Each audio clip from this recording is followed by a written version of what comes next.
You're listening to The Jake Asman Show on SportsMap Radio Network. Presented by Rocket Mortgage. Live from the O'Reilly Auto Parts Studios, here's Jake Asman.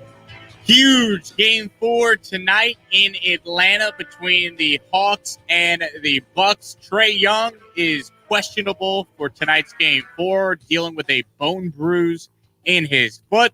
So will Trae Young play? For that and much more, we go out to our progressive guest line right now, and we bring on a host on 92.9 The Game in Atlanta, a good friend of the show. He is Thomas Mott, and he joins us right now here on the Jake Asman Show. Thomas, appreciate the time as always, my friend. How you been?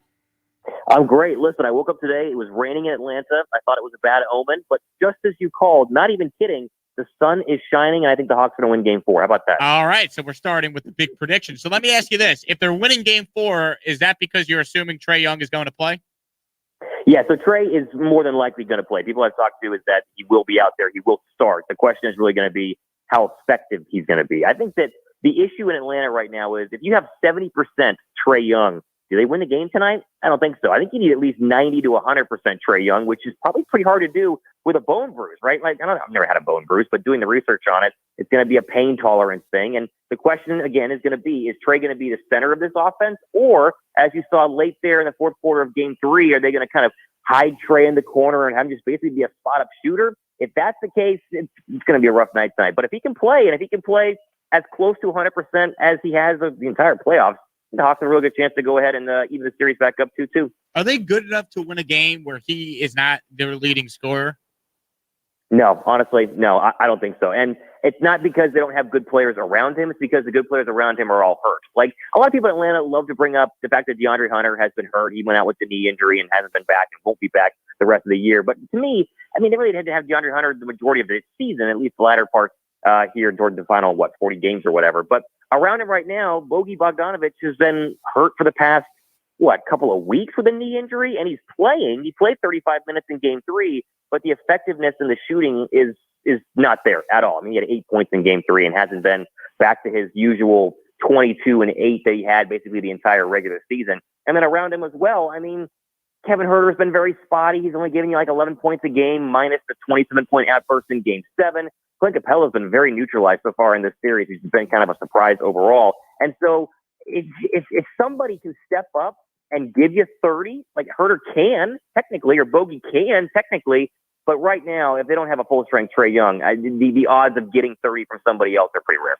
We're talking to Thomas Mott here, radio host on 92.9 The Game in Atlanta, as we preview Hawks and Bucks tonight, Game 4, with the Bucks leading the series 2-1. You know, Thomas, you look at Trae Young during this playoff run. I mean, has he even surprised what you guys thought he could be as a player so soon in his career? I think a lot of people would say no, because a lot of people have been trying to buy into the Trae Young is better than Luka Doncic ever since the trade happened, just for the fact that they were upset they didn't get Luka Doncic. And so they're trying to convince themselves that it's all good, right? We got Trae Young. But this postseason has changed a lot of minds, and it's really shocked me as well. The consistency that Trae Young has had in the postseason. I think he's only had 1.5 bad games, right? Because the one bad game he had shooting, he still had 18 assists. I think that was in the Sixers series. But really, the one bad game was Game 2, and then he roared out in Game 3. And, I mean, listen, if he hadn't gotten injured, he probably would have gone for 40 there in Game 3. And the Hawks were up when he got injured, and I thought they could have probably won the game had he not been injured. So he really has emerged as a star, and I think that people are starting to realize the ramifications that are going to be had, not just this season, but many seasons going forward in Atlanta.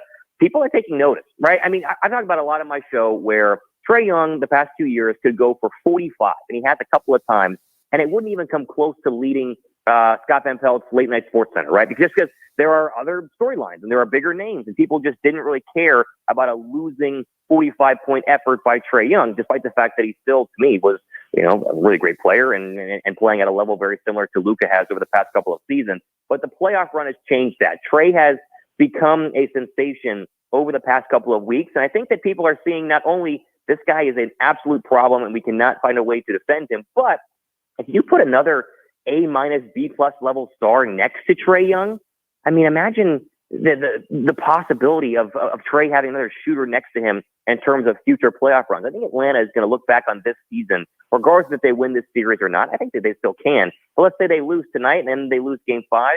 there are going to be some free agents that are going to want to come to Atlanta, and Atlanta's going to be a problem in the East for many years to come. Going into the series, Thomas, did Hawks fans view it as a house money series? Because nobody thought they'd get to the conference finals this year.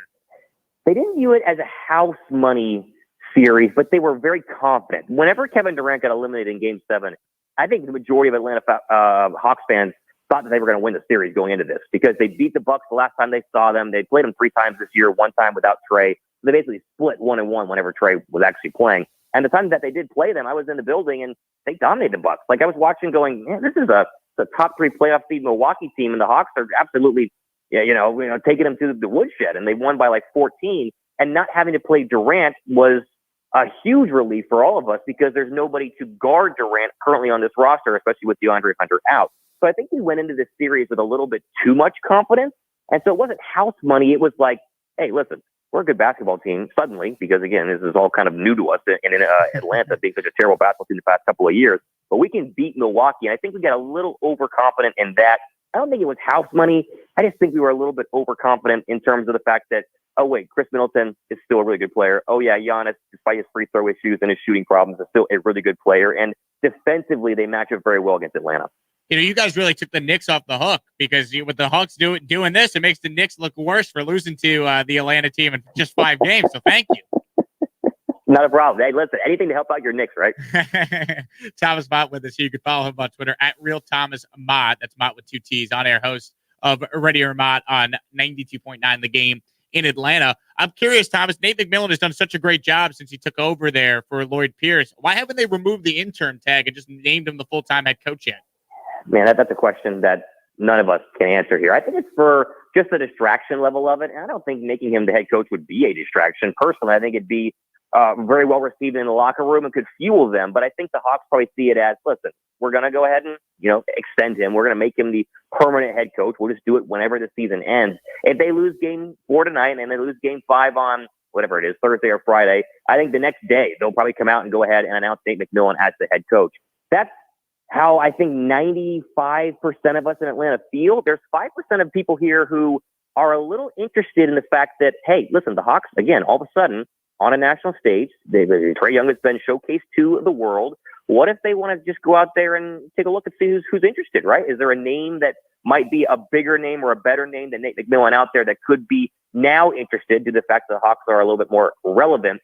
I'm against that, again, because I think Trae Young loves Nate McMillan. I think he's done an absolutely incredible job that is not really getting a lot of attention, because the fact that the Hawks were the 11th seed before the All-Star break, fires Lloyd Pierce, promotes interim head coach Nate McMillan, and now they're a couple wins away from an NBA Finals is a story that needs to get a little more attention. But I think that they will extend him. I think they'll make him the permanent head coach. But I would not be totally surprised if they decide to interview him, but also maybe just put some feelers out there and see if they can get a bigger name. Do you think that'd send the wrong message to the guys on the team, though, if they went down that route? 100%. And that's why I'm not expecting them to do that. I'm just saying it could be a possibility. I don't see how you have the success that Nate McMillan has had, winning not 1 playoff series, but winning 2 playoff series. Like, okay, your Knicks are, to me, a very good basketball team, and we're a great storyline this year, but it was still the Knicks. It was still a 4 seed, and it was still a team that besides Julius Randle didn't really have a star. So you win that playoff series if you're the Hawks and you go, okay, yeah, that's great.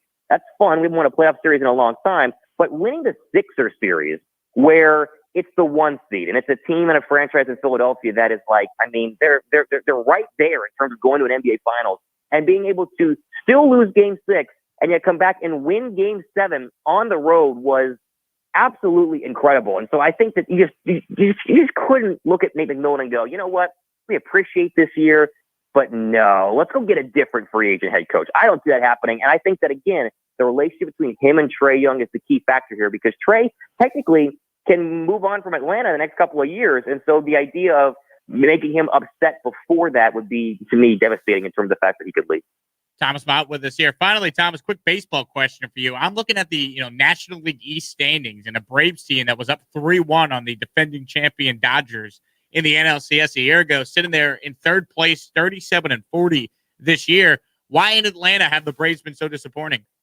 Goodness, I mean, it's a question we're all trying to answer here right now. The roster has had its changes, and obviously the pitching in terms of Soroka being injured and the Achilles now, it's like retorn or whatever the past couple of days. He's basically going to be out the rest of the year. That has definitely had a had or contributed a factor in terms of the Braves' lack of success, I should say. But really, it's the fact that the bats just aren't working. And for whatever reason, Freddie Freeman's been very cold. Anyone not named Ronald Acuna has not been consistent enough in terms of getting hits and getting on base. And it seems as simple as that. People talk about trade deadline moves here in Atlanta and like, ooh, is there a pitcher we could get, or is there an outfielder we could go ahead and get? I don't know if the Braves are one player away. I think it's going to be as simple as post All-Star break. Are they going to figure it out internally, start hitting the baseball and winning games, or is it going to continue as it's been? And you mentioned there are only a couple games back there in the division, but it just doesn't feel like this is the year for the Braves. And the closer we get to the month of July, and then of course after that, and the more when the losses keep piling up as they are, I think that Braves fans are starting to realize this is not going to be a repeat of what it was last year. Great stuff, Thomas. Appreciate the time as always. Enjoy the game later tonight, and I'm sure we'll talk soon. We'll see what happens. Go Hawks. Thomas Mott with us there, on-air host. Ready or Mott is the name of the show. You can listen to him on 92.9 The Game in Atlanta. He joined us on our Progressive guest line. Drivers who save with Progressive save over $750 on average. We take our final break of hour one. Jake Asman with you right here. This is the Jake Asman Show on Sports Map Radio. Wake up call.